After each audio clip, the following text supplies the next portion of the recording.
கலப்பு செய்யணும். விவசாய கலப்பு செய்யறாரு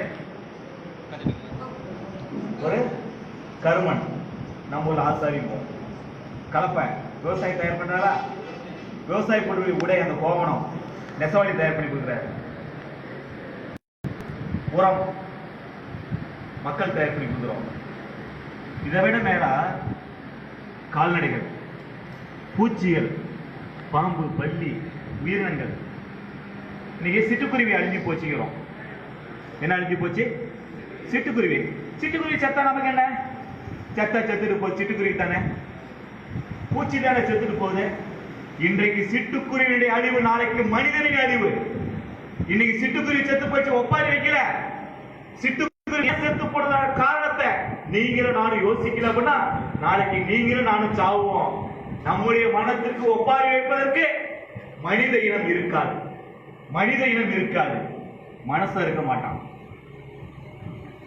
ஜெர்மன்ல ஹிட்லர் அப்படின்னு ஒரு மிகப்பெரிய சர்வாதிகாரி இருந்தார். அவரை பற்றி ஒரு கவிஞர் சொன்னார். முதலில் யூதர் படை வந்தது.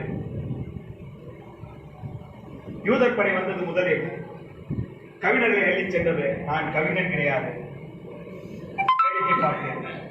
யூதர் படை வந்தது, கிறிஸ்தவர்களை அள்ளி சென்றது, கொன்றது. நான் கிறிஸ்தவன் கிடையாது, வேடிக்கை பார்த்தேன். இப்படியே சொல்லிட்டு போறாரு. கடைசியா சொல்றாரு, யூதர் படை வந்தது, கம்யூனிஸ்டுகளை அள்ளி சென்றது, கொத்து கொத்தாய் கொண்டு குளித்தது. நான் கம்யூனிஸ்ட் வேடிக்கை பார்த்தேன். கடைசியாக யூதர் படை வந்தது என் தெருவிற்கு. கடைசியாக யூதர் படை வந்தது என் தெருவிற்கு. என் வீட்டு வாசலில் நின்றது, என்னை அள்ளி சென்றது. வேடிக்கை பார்ப்பதற்கு கூட ஆள் இல்லை, வேடிக்கை பார்ப்பதற்கு கூட ஆள் இல்லை. அனாதையாக நான் சென்று கொண்டிருக்கின்றேன் அப்படின்னு ஒரு கவிதை சொல்றாங்க. அந்த மாதிரி சிட்டுக்குருவி செத்து போச்சு, நாம வேடிக்கை பார்த்தோம். நாம செல்போனை வச்சுக்கிட்டு செல்போன்ல சிட்டுக்குருவி படத்தை ப்ரொஃபைல் பிக்சரா வச்சு பார்த்தோம். பட்டாம்பூச்சி அழிஞ்சு போயிட்டு, பட்டாம்பூச்சி பார்க்கணும் பாவமா, பட்டாம்பூச்சி செட்டிட்டு இருக்கியா அப்படின்னு ஒரு ஸ்டேட்டஸ் போட்டோம். பேஸ்புக்ல, யூடியூப்ல, வாட்ஸ்அப்ல சொல்லிக்கிட்டோம். இப்படியே ஒவ்வொன்றா அழிஞ்சிட்டு இருக்கு. கடைசி மனிதா நீயும் நானும் அழிய போயிடுறோம். நமக்கு ஒப்பாரி வைப்பதற்கு சிட்டுக்குருவி இருக்காது, பாம்பு இருக்காது, பள்ளி இருக்காது, பூச்சி இருக்காது. ஒவ்வொன்றும் நம்மளை காப்பாற்றுறதுக்காக போராடுது. விவசாயிகளுக்கு சோறு கொடுப்பதற்காக போராடிட்டாருன்னா, விவசாயி கூட சேர்ந்து தொழிலாளி போராடிட்டு இருக்காருன்னா, இந்த மாதிரி உயிரினங்கள்லாம் இந்த மனசனை காப்பாற்றுறதுக்காக போராடிட்டு இருக்கு. இதெல்லாம் இயற்கையோடு இருந்தா தான், இயற்கை இருந்தால் தான் நம்முடைய விவசாயி சொன்ன மாதிரி விவசாயி இருப்பான். விவசாயி இருந்தால் தான் நமக்கு சோறு கிடைக்கும். நமக்கு சோறு கிடைச்சா தான் சத்தமா பேச முடியும், சத்தமா பேச முடியும். சோறு திங்கலன்னா பேச முடியாது. சோறு தின்னா நல்ல தூக்கம் வரும், உணவுக்கு பிறகு நல்ல தூக்கம் வரும். யாருக்கா தூக்கம் வருமானு பார்த்தேன். எல்லாம் ரொம்ப ரெடியா இருக்கிறீங்க. கிராம சபை பத்தி ஏதோ சொல்ல போறாயா? போன முறையே கிராம சபையில பேசணும், கொஞ்சமா விழுந்துச்சு. இந்த வேற ஏதோ சொல்லிட்டு இருக்கிறான். அது கிராம பாராளுமன்றம் வேற சொல்லிவிட்டான், அதிகாரம் மிக்கதையான்னு சொல்லிவிட்டான். இந்த முறை மே 1ஆம் தேதி கிராம சபையில பிரிச்சு மேய போறல, கிராம சபைக்கு போற கேள்வி கேட்க போறேன். சரி, மே 1ஆம் தேதி கிராம சபை இருக்கு, இடையில மார்ச் மாசம் இருக்கு, ஏப்ரல் மாசம் இருக்கு, இடையில 60 நாள் இருக்கு. 60 நாள் உன் நாக்க என்ன பண்ண போற? உன் நாக்க கேள்வி கேட்கவே மாட்டியா? கிராம சபையில மட்டும் தான் கேள்வி கேட்பியா? வருஷம் 4 நாளைக்கு வாய தரப்ப நீ என்ன ரஜினிகாந்தா? வாய் தரத்துக்கு உன் ஊரு, உன்னுடைய சொத்து, உன் பணம் எவ்வளவு கொள்ளை போயிட்டு இருக்கு யோசிச்சு பாருங்க. 100 நாள் வேலை திட்டம் சின்ன பிரச்சனை. ஏதோ நம்ம பக்கத்து வீட்டுக்காரங்கெல்லாம் போய் ஓடையில போய் வேலை செய்யறது, மரத்தையில படுத்து தூங்கி ஓய்வு எடுத்துட்டு இருக்காங்க அப்படின்னு நினைச்சிட்டு இருந்தோம். சின்ன வேலை, 100 ரூபாய் சம்பளம், 100 ரூபாய் 120 தான் அரசாங்கம் சொல்லுது. அரசாங்க கணக்கு எவ்வளவு? 229 கொடுத்தது எவ்வளவு? 160, 120, 130 ஏதோ சகட்டு மணி கொடுத்துட்டு இருக்காங்க. அவங்க வீட்டு காசு தர மாதிரி, அவங்க வீட்டு காசு தர மாதிரி. சட்டம் சொல்லுது அந்த காசு கொடுக்கணும். சட்டம் சொல்ற வேலையை செய்யறோம், உழைக்கிறதுக்கு மக்கள் தயாரா இருக்காங்க. சரி, சின்ன விஷயம் ஏதோ சின்னதா கொள்ளையடிச்சிட்டு இருக்காங்கப்பா அப்படின்னு பார்த்தா, சமூக தணிக்கை அறிக்கைன்னு ஒரு அறிக்கையை தகவல் சட்டத்தில் வாங்கி பார்த்தேன். நாமக்கல் மாவட்டம் சின்ன மாவட்டம், சின்னோடு மாவட்டம் நாமக்கல் மாவட்டம். தமிழ்நாட்டு மேப்ல பாத்தீங்கன்னா நாமக்கல் மாவட்டம் குட்டி மாவட்டம். நான் எங்க ஊருங்கிறதுனால எங்க ஊர்ல தகவல் சட்டத்தில் வாங்கி பார்த்தேன். ராசிபுரம், நாமக்கல், சேந்தமங்கலம், கொல்லிமலை, பள்ளிப்பாளையம், பரமத்தியோடு, வழக்கா, முந்திரிக்காய் முந்திரிக்காயில் வாழைக்காய் பழக்காய் இந்த பக்கத்தில் பார்த்தீங்கன்னா எல்லாம் மேட்டாங்காடாக இருக்கும். எங்கள் ஊரில் பயிரெலாம் பெருசாக வளராது. நாங்கள் செம்மண்ணியே பார்த்துட்டு இருக்கிறோம். ஒரு பக்கம் காவிரி ஓடுது, தண்ணிக்கு குடிக்கிறது கூட சரியாக வராது. சரி நம்ம ஊரில் வாங்கி பார்க்கலாமேன்னு பார்த்தா 66 கோடி. எத்தனை கோடி? 66 கோடி. நாமக்கல் சின்ன ஒன்று புழக்க மாவட்டத்திலே 66 கோடி தேடிருக்காங்கன்னா மற்ற ஊர்லாம் எவ்வளோ இருக்குன்னு பார்த்தா கிடைச்சது ஒரு அருமையான ஒரு வெப்சைட் இணையதளம், மத்திய அரசாங்கத்தோட இணையதளம். நம்ம அண்ணன் மோடி டிஜிட்டல் இந்தியான்னு சொன்னாரு. நமக்கெல்லாம் ஒரு கோபம் வந்துச்சு, என்னடா டிஜிட்டல் இந்தியான்னு சொன்னா சோத்துக்கு தராத, சோத்து கிடைக்காத நாள்ல போய் டிஜிட்டல் வெங்காயங்கர் அப்படி இருந்தாலே உலகம் சுற்று வாலிபன் அப்படின்னு அந்த டிஜிட்டல் இந்தியா வெப்சைட்ல போய் பார்த்தா திருவண்ணாமலை 366 கோடி ரூபாய், 366 கோடி ரூபாய். திருவண்ணாமலை மாவட்டத்தோட 3 வருஷத்துல ஆட்டையை போட்டாங்க 100 நாள்ல. நம்ம சேலம் மாவட்டம் 163 கோடி. தமிழ்நாட்டில் இருக்கக்கூடிய 10,523 ஊராட்சியில எல்லா பஞ்சாயத்துலயும் கொள்ளையடிச்சாங்கப்பா. ஒரே ஒரு பஞ்சாயத்துல கொள்ளையடிக்காம மிச்ச மீது ஒரு ஊராட்சி ஊழல் நடக்காத ஊராட்சின்னு சொல்லி மத்திய அரசாங்கத்துடைய வெப்சைட் சொல்லும். மத்திய அரசாங்கத்துடைய இணையதளத்துல தமிழ்நாட்டில் ஒரே ஒரு ஊராட்சியில ஊழல் நடக்கலன்னு சொல்லி சொல்லணும்னு பார்த்தா தமிழ்நாட்டுடைய 10,523 ஊராட்சியிலையும் ஊழல் ஊழல் ஊழல் அப்படின்னு மத்திய அரசாங்கத்துடைய இணையதளம் சொல்லிவிடுச்சு. தமிழக வரலாற்றில், இந்திய வரலாற்றிலேயே, உலக வரலாற்றிலேயே முதல் முறையா அரசாங்கத்துடைய இணையதளத்துல அதிகாரி ஊழல் பண்ணிட்டான், ஏமாத்திட்டான், அட்டையை போட்டான் அப்படின்னு அரசாங்கமே சொன்ன ஊழல் 100 நாள் ஊழல். அரசாங்கமே சொல்லிடுச்சுங்க ஊழல். பினான்சியல் மிஸ்அப்ரோப்ரியேஷன், நிதி மோசடி. இந்த வார்த்தையை நான் சொல்லவில்லை, நல்வினை விஸ்வராஜாகிய நான் சொல்லவில்லை, மத்திய அரசாங்கம் சொல்லிட்டது. ஊர்ல உன்னுடைய பணத்தை மோசடி செஞ்சுட்டான். இதை கண்டுபிடிச்சது யாருன்னு பார்த்தா மத்திய அரசாங்கம் சொல்லுது. நான்லாம் கண்டுபிடிக்கிறீங்க, மத்திய அரசாங்கம் கண்டுபிடிக்கல, தமிழ்நாடு கவர்மெண்ட் கண்டுபிடிக்கல, கொங்கூர் போலீஸும் கண்டுபிடிக்கல. அப்புறம் யார் கண்டுபிடிச்சாங்க? அட மகட்டியா, நீதாண்டா கண்டுபிடிச்ச அப்படின்னு நம்மளே பார்த்து சொல்லிடுச்சு. சமூக தணிக்கை, கிராமத்துல சமூக தணிக்கைக்காக ஒரு கிராம சபை கூட்டத்தை போட்டு நீதாயா கண்டுபிடிச்சு ஊழல் நடந்துருச்சு, என்னுடைய பணம் நான் கேள்வி கேட்கின்றேன், என்னுடைய கிராம சபையில் நான் கேள்வி கேட்டு ஊழலை கண்டுபிடித்து சொல்லி இருக்கின்றேன்னு சொல்லிட்டு நீங்க தாயா கண்டுபிடிச்சு சொல்லி இருக்கிறீங்க அப்படின்னு உங்க மேல பழிய மத்திய அரசாங்கம் போட்டது. அது பழியப்பட்டதான்னு பார்த்தா பழிய போடல, உண்மையே சொல்லி இருக்கு. எவ்வளவு உண்மையை சொல்லியிருக்கு பாத்தீங்கன்னா 10%. எத்தனை பர்சன்டேஜ்? நீங்க கண்டுபிடிச்சது 10%. நாமளும் பர்சன்டேஜ் வந்துடலாம். தமிழ்நாட்டோட தலையெழுத்து, இந்தியாவோட தலையெழுத்து, அரசியல் சரி, நிர்வாகத்திலும் சரி, எல்லாத்துலயுமே பர்சன்டேஜாவே இருக்கு. நாமளும் பர்சன்டேஜ் வந்துடலாம். நம்ம ஊருக்கு அரசாங்கம் வருஷத்துக்கு 6,000 கோடி ரூபாய் தமிழகத்துக்கு தருது 100 நாள் வேலையில. எல்லா ஊராட்சிகளுக்கும் பணம் வந்துட்டு இருக்கு. இந்த பணம் சரியாக செலவு செய்தா இல்லையா அப்படிங்கறத யார் கண்காணிக்கணும் சொல்லுது? மத்திய அரசாங்கம் சொல்லுது, சட்டம் சொல்லுது. பாத்தீங்கன்னா தேசிய ஊரக வேலை உறுதியளிப்பு சட்டம் யார் இதெல்லாம் கண்காணிக்க சொல்லுது? பாத்தீங்கன்னா நீங்கள் தான் கண்காணிக்க வேண்டும். குடிமக்களாகிய நீங்கள் தான் உங்கள் பணத்தை கண்காணிக்க வேண்டும். உங்களுடைய பணம், உங்களுடைய உரிமை, நீங்கள் கேள்வி கேளுங்கள், நீங்கள் கண்காணிங்கள் அப்படின்னு சட்டம் சொல்லுது. 1947 ஆகஸ்ட் 10 இந்தியாவுக்கு நைட்ல சுதந்திரம் கிடைச்சது. தகவல் உரிமை சட்டம் பகல்ல சுதந்திரம் கொடுத்தது. தேசிய ஊரக வேலைவாய்ப்பு சட்டம் உங்களுக்கு இதுக்கு மேல ஒரு படி போய் அரசு நிர்வாகம் வெளிப்படையாக இருக்க வேண்டும், அரசு நிர்வாகம் பொறுப்புடைமையோடு இருக்க வேண்டும் அப்படிங்கிற அக்கௌண்டபிலிட்டியும் டிரான்ஸ்பரன்சி பத்தி மிக தெளிவா சட்டம் சொல்லி இருக்கு. இதுல வெளிப்படைத்தன்மை என்னன்னு பாத்தீங்கன்னா அரசாங்கம் பணத்தை கொடுத்திருக்கு, என்ன வேலைக்கு கொடுத்திருக்கு, என்ன வேலைக்கு செலவு பண்ணிருக்கு, எவ்வளவு செலவு பண்ணிருக்கு, எதுல செலவு பண்ணிருக்கு, அது யார் பார்த்துட்டு இருக்காங்க, அந்த பணம் எங்க போயிருக்கு அப்படிங்கிறத அரசாங்கம் வெளிப்படையாக இணையத்தில் சொல்லிக்கிட்டே இருக்கு. இதை யார் கண்காணிக்க வேணும் அப்படின்னு அரசாங்கம் சொல்லுது? பாத்தீங்கன்னா உங்களுடைய ஊழியர்கள் உங்களுக்காக வேலை செய்கிறார்கள். யார் வேலை செய்யறாங்க? பொதுமக்களின் ஊழியர்கள். உங்களுடைய ஊழியர்கள் உங்களுடைய பணத்தை கொண்டு போய் செலவு பண்ணிட்டு இருக்காங்க. இதை யார் கண்காணிக்க வேணும்னு சொல்லி சட்டம் சொல்லுது, அரசாங்கம் சொல்லுது? பாத்தீங்கன்னா பொதுமக்கள் கண்காணிக்க வேண்டும். பொறுப்புடைமை யாருக்குன்னு பாத்தீங்கன்னா பொறுப்பா யாருக்குன்னா சம்பளம் வாங்குற வேலைக்காரன் மட்டும் பொறுப்பா இருந்தா பத்தாது, அந்த சம்பளத்தை தரக்கூடிய முதலாளி ஆகிய பொதுமக்கள் பொறுப்பாக இருக்க வேண்டும். இதுதான் சமூக தணிக்கை சொல்லி ஒரு விஷயம். வருஷத்துல 2 முறை நம்ம ஊர்ல கிராமங்கள்ல, கிராமப்புற ஊராட்சியில, பேரூராட்சி நகராட்சியில இந்த அதிகாரம் இல்லை. நகர்ப்புற ஊராட்சிகளுக்கு இந்த அதிகாரம் கிடையாது. மாநகராட்சியிலோ நகராட்சியிலோ பேரூராட்சியில சமூக தணிக்கை கிடையாது. ஆனால் கிராம ஊராட்சியில சமூக தணிக்கை இருக்கின்றது. 100 நாள் வேலை திட்டம் மட்டும் இப்ப இருக்கு. எதிர்காலத்துல எல்லா விஷயத்துக்கும் சமூக தணிக்கை வரப்போகிறது. இந்த சமூக தணிக்கை அப்படின்னா என்னன்னு பாத்தீங்கன்னா, சோசியல் ஆடிட்னா என்னன்னு பாத்தீங்கன்னா, என் காசு அரசாங்கம் என் காசை என் ஊர்ல செலவு பண்ணுது, என்னுடைய பணங்கிறதுனால நாங்கெல்லாம் சேர்ந்து அதை ஆடிட் பண்றோம். என் காசு எதுக்கு வந்துச்சு, அதை அதிகாரிகள் சரியா செலவு பண்ணிருக்காங்க, சரியா பயன்படுத்திட்டாங்களா, அது உருப்படியா போய் சேர்ந்துச்சா, நாசமா போச்சா, நாசமா போச்சுன்னா காரணம் யாரு, அவனை கண்டுபிடிச்சி நாசமா போகிறதுக்கு காரணமா இருந்த நீ ஒழுங்கு மரியாதை காசு திருப்பி கொடு.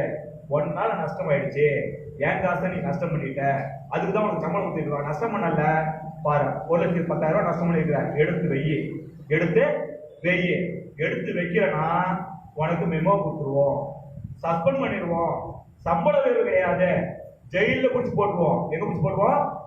ஜெயில பிடிச்சு போட்டுருவோம். அதோட மாட்டோம், ஆட்டையை போட்டு ஜெயில போயிட்டு நிம்மதியா 3 வேளை கஞ்சி குடிச்சிட்டு பிரியாணி திருப்பி சப்பாத்தி வந்தாலும் நினைச்சிடாத. உன் வீட்டு சொத்தை ஜப்தி பண்ணி இந்த 1,10,000 மக்கள் படத்தை கஜானால சேர்த்திடுவோம். எங்க சேர்த்திடுவோம்? அரசாங்க கஜானால சேர்த்திடுவோம் அப்படின்னு ஒரு ஆடிட்டை நீங்க செய்யறீங்க. உங்களுக்கு உதவி செய்யறதுக்கு சமூக தணிக்கையாளர்கள், சோசியல் ஆடிட் அதிகாரிகள் வருவாங்க. இவங்க யாருன்னு பார்த்தீங்கன்னா 20 பஞ்சாயத்துக்கு ஒரு சோசியல் ஆடிட் இருக்காங்க. உங்க ஊராட்சி அலுவலகத்திலே இருக்காரு, பிஆர்ஓ, பிளாக் ரிசோர்ஸ் ஆஃபீஸர் இருக்காரு. இவர் வேலை என்னன்னு பார்த்தீங்கன்னா, வருஷத்துல 2 முறை உங்க ஊருக்கு வருவார். இவர் வரத 1 மாசத்துக்கு முன்னாடியே சொல்லிடுவார். எவ்வளவு நாளைக்கு முன்னாடி? 1 மாசத்துக்கு முன்னாடி சொல்லுவார். அடுத்த மாசம் 1ஆம் தேதி, மார்ச் மாசம் 1ஆம் தேதி உங்க ஊர்ல சமூக தணிக்கை திங்கக்கிழமை ஆரம்பிக்க போகுது. திங்கக்கிழமை உங்க ஊருக்கு மூட்டை முடிச்சா நடி நான் வந்து உட்காந்துருவேன்.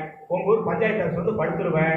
அங்க வந்து படுக்கக்குள்ள வீடியோ ஆஃபீஸ் வந்து உங்க ரெக்கார்டை வந்து உங்க கிராமம் தொடர்பான அனைத்து ஆவணங்களையும் நான் வீடியோ ஆஃபீஸ் வாங்கிட்டு வந்துருவேன். வாங்கிட்டு வந்த உடனே உங்க ஊர் பஞ்சாயத்து கிட்ட கிராம செயலாளர்களுடைய ஆவணங்கள் தான் வாங்கிக்குவேன்.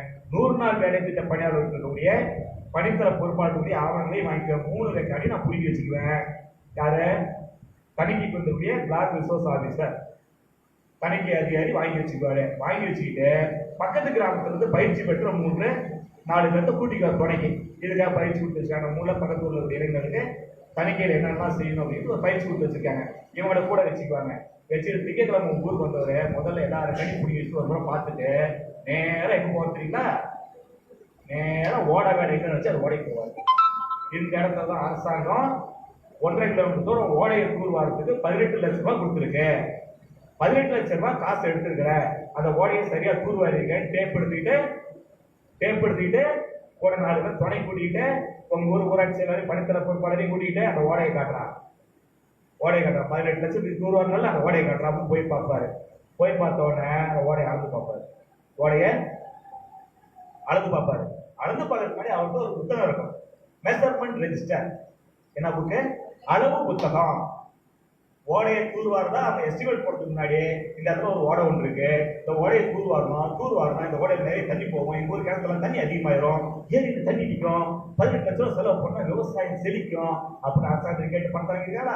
அப்ப சொல்லுவாங்க, இந்த ஓடையில 50 மீட்டர் அகலத்துக்கு தூர்வாரணும், 10 அடி ஆழத்துக்கு தூர்வாரணும், கரையை பலப்படுத்தணும், அதுல பனைமரம்லாம் வைக்கணும், தென்னை மரம், புங்க மரம், மாத மரம்லாம் வைக்கணும், வச்ச கரை பலமா இருக்கும்.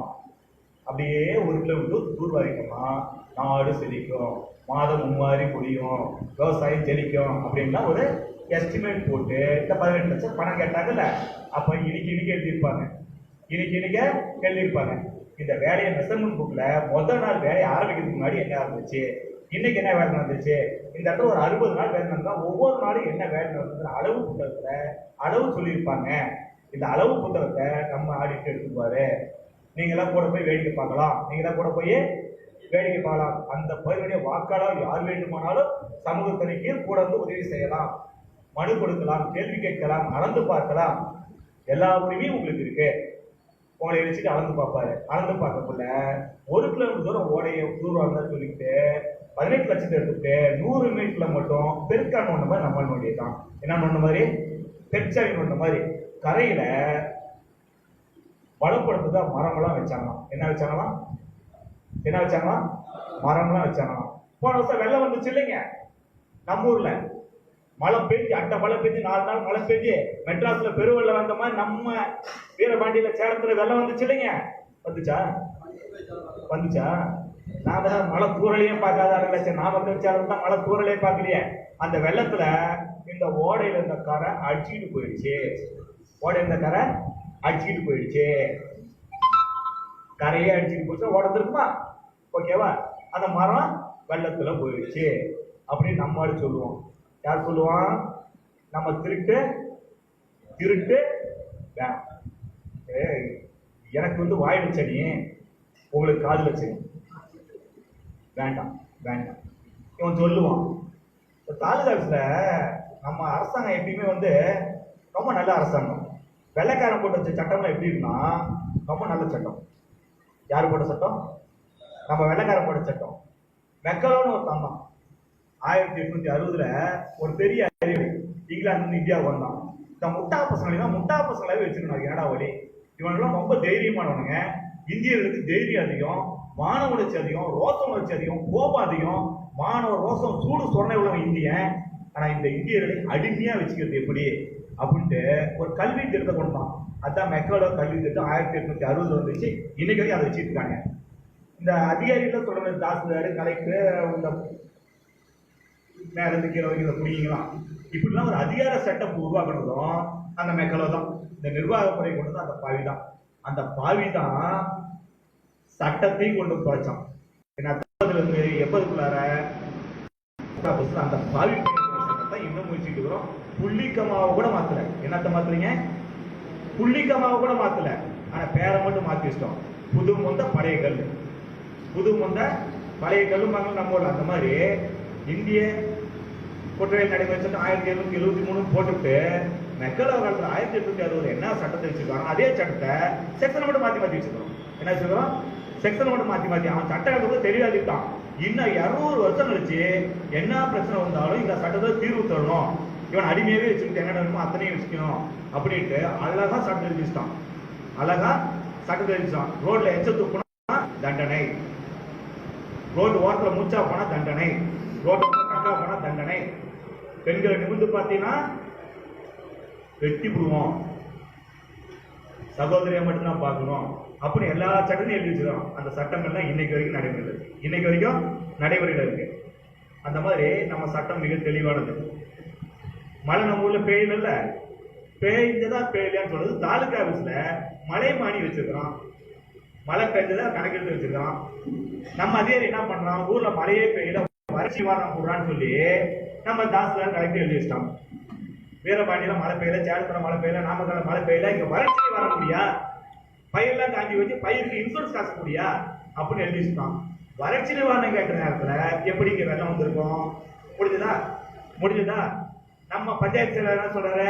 பெருவெள்ளம் வந்துச்சு, மழை வந்துச்சு, வெள்ளத்துல ஓடை கரை அடிச்சுட்டு போச்சு, மரம் போயிடுச்சா?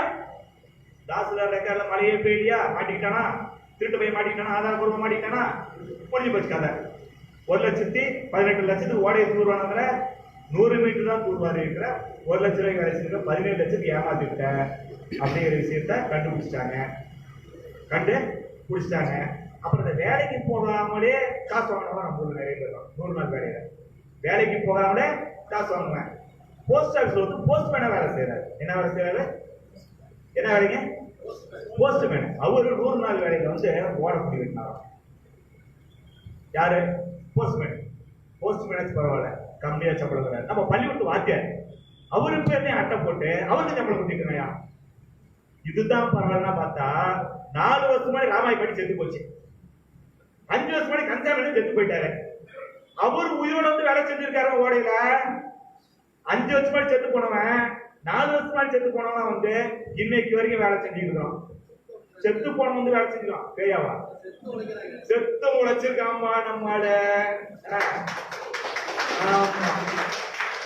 போயிட்டு நம்மால சமூகத்திலைக்கு வந்தவரை ஒவ்வொரு அட்டையா எடுத்து பார்த்து ஒவ்வொருத்தரும் இருக்காரான்னு போய் பார்க்கணும். ஏன்னா நம்மளால செத்து போன பேர்லாம் எடுத்துருப்பான்னு தெரியுமில்ல.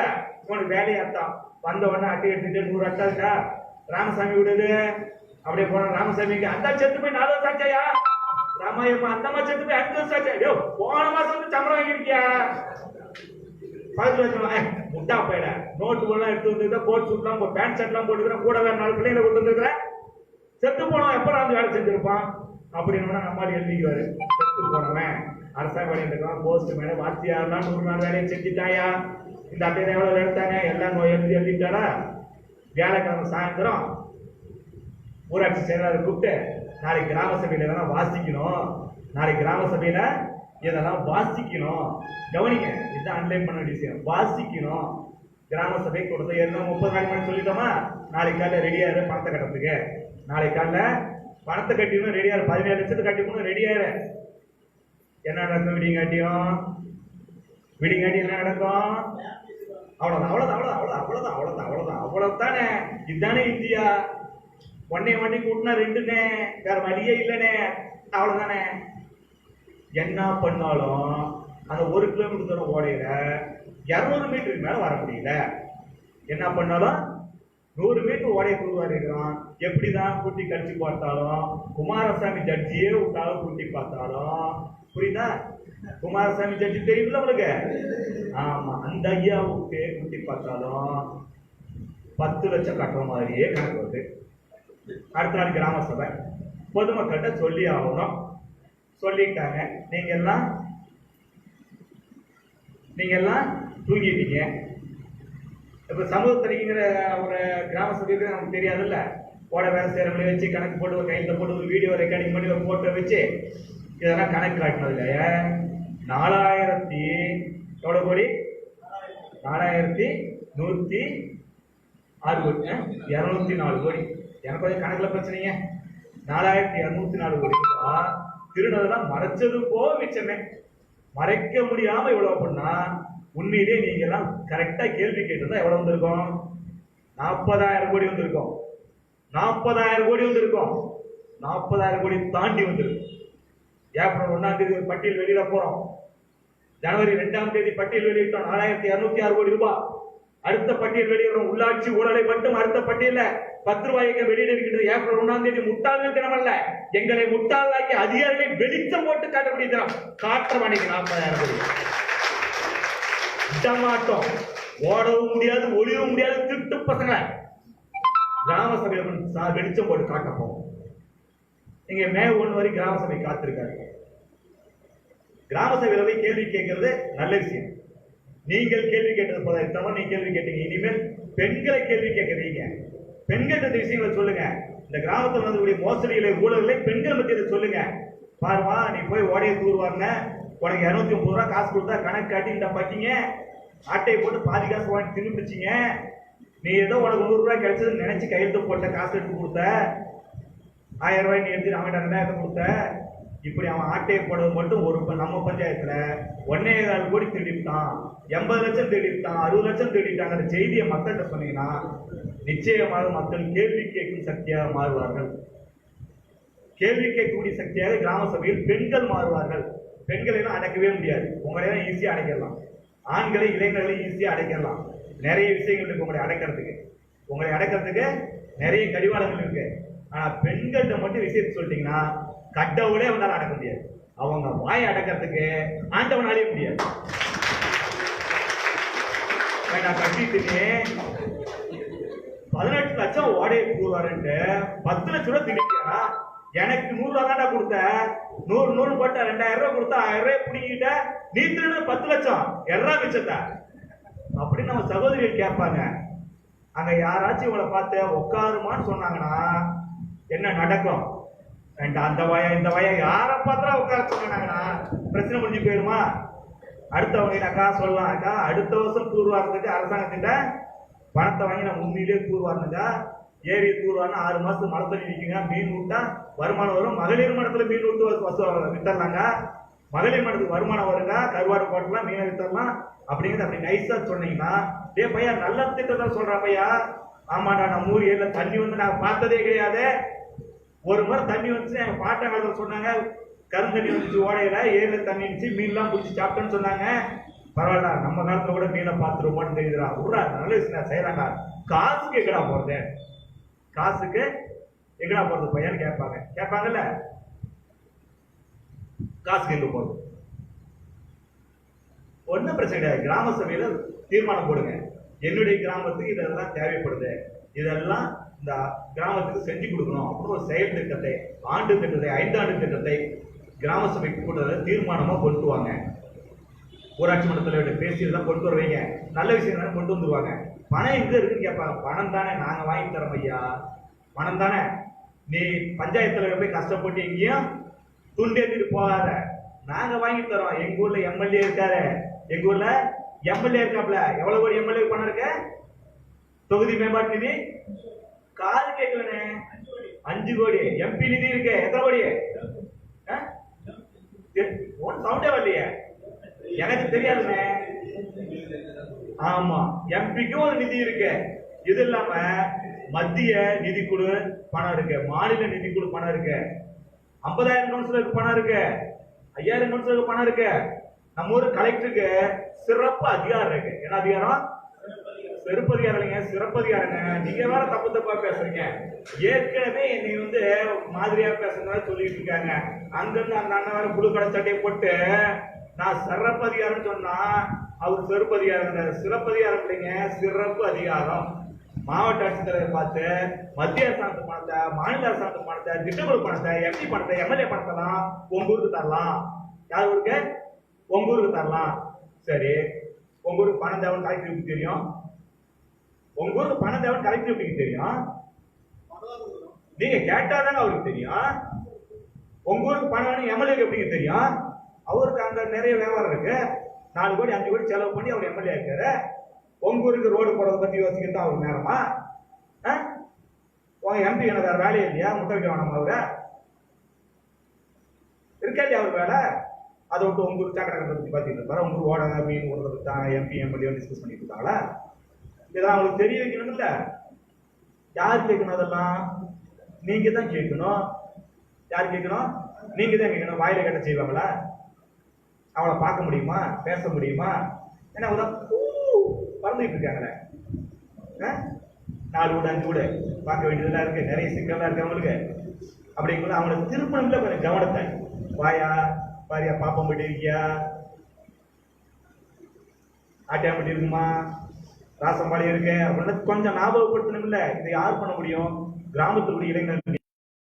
ஊராட்சி மன்றத்துல இப்பயே கேள்வி கேளுங்க, அந்த கேள்வியை வாயில கேட்காதீங்க. கேள்விய வாயில கேட்டா கோபம் வந்துடும். வாயில கேட்டா நான் தலைவரா நீ தலைவராயா, இந்த பஞ்சாயத்து நான் தலைவரா நீ தலைவரா அப்படிங்கிற கேள்வி தலைவர் உங்ககிட்ட கேட்டுவாரு. சொல்லுங்க, நீ தான்மா தலைவர, 5 வருஷம் எனக்கு பதில் சொல்ற இடத்துல உட்கார்ந்து இருக்கிற என்னுடைய ஊராட்சி செயல் அதிகாரி நீ தான் என் குரூப் தலைவர். எனக்கு கிராம சபையில பதில் சொல்ல வேண்டிய கடமை உள்ள என் வேலைக்காரனியே. அதுக்குதான் 1400 ரூபாய் சம்பளம் தரேன். எவ்வளவு சம்பளம்? 1400 ரூபாய் சம்பளம் தரேன். நீ தான் வார்டு மெம்பரு, உனக்கு அதுக்கு தாண்டா 600 ரூபாய் சம்பளம் தரேன். எவ்வளவு சம்பளம்? ஆமா, ஒரு கூடத்துக்கு 50 ரூபா, 12 கூடத்துக்கு 600 ரூபாய் சம்பளம் தரேன். சம்பளம் இல்ல, வேலையை செய்யணும், பதில சொல்லணும். அப்படிங்கிறத நம்ம அப்புறம் வச்சுக்கலாம். கிராம சபையில தீர்மானம் போட்ட வச்சுட்டு அதுக்கு இடையிலேயே ஒவ்வொரு மனுவா கொடுங்க அதிகாரிகளுக்கு. ஒவ்வொரு மனுவா உங்க தலைவருக்கு ஒரு லெட்டர் வைங்க. தலைவரை இந்த மாதிரி ஒரு நல்ல திட்டம் இருக்கு, தீர்மானம் போட்டு கொடுத்த தலைவரை அப்படின்னு ஒரு மனு வைங்க. வீடியோக்கு ஒரு மனு வைங்க. உங்க கலெக்டர் தான் உங்க ஊராட்சிக்கான இன்ஸ்பெக்டர். என்னது? இன்ஸ்பெக்டர் அவர் தான். போலீஸ் இன்ஸ்பெக்டர் இல்லையா, பஞ்சாயத்து அவர் தான் இன்ஸ்பெக்டர். அவருக்கு தான் ஸ்பெஷல் பவர் இருக்கு. ஒரு மனுவை கொடுத்துட்டு பஞ்சாயத்து போட்டு வாங்கிக்கிட்டு எம்எல்ஏ வீட்டுல போய் நில்லுங்க. எங்க ஊர் ஏரி தூர்வாரி குடியா, கொஞ்சம் காசு குடியான்னு கேளுங்க. எப்பிட்டு கேளுங்க, கலெக்டர் கேளுங்க, 10 முறை கேளுங்க, வந்துடும். 10 முறை கேளுங்க, வந்துடும். ஒரு மனு கொடுத்து பின்னாடியே தகவல் சந்திரம் 10 ரூபா ஸ்டாம்பு அனுப்புங்க. போன மாசம் 1ஆம் தேதி பென்ஷன் அனுப்பணும்ல, வந்துச்சாயா சொல்லியான்னு தகவல் சந்திரம் கேளுங்க. பென்ஷன் அனுப்புனேன், அது வந்துச்சான்னு கேளுங்க. அது மேல எப்ப காசு தருவோம்லாம் கேட்காதீங்க, எப்படா பணம் வரும்னு கேட்காதீங்க. நான் மனு கொடுத்தேன், வந்துச்சா உனக்கு? வந்துச்சுன்னு சொல்லுவார்ல, வாங்கி வச்சுட்டீங்களா? இப்ப ரசீது நம்ம கையில, கிணறு வெட்டுறதுக்கு ரசீது நம்ம கையில. அடுத்து கேட்கலாம், மனு வாங்கினடா, என் மனுவுக்கு என்ன பதில் சொன்னேன் அப்படின்னு அடுத்து கேட்கலாம். என் மனுவுக்கு ஏடா பதில் சொன்னேன்? நம்ம அதிகாரி நல்ல அதிகாரிங்க.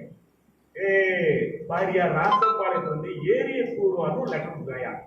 இந்த ஏரியை தூர்வார்னா ஒரு 26 லட்சம் ரூபாய் செலவாகும். எவ்வளவு செலவாகும்? 1/4 கோடி செலவாகும். அப்படி ஒரு 10% போட்டா 10% போட்டா எவ்வளவு வரும்? 20% போட்டா 40% வரைக்கும் ரீடிங் போயிட்டு இருக்கான். எத்தனை பர்சன்டேஜ்? 40% வரைக்கும் போயிட்டு இருக்கான். 40 தானே? நான் சரியா தான் சொல்லியிருக்கேன். எனக்கு அப்பப்போ ஞாபகம் மத்தி அதிகமாயிடும்.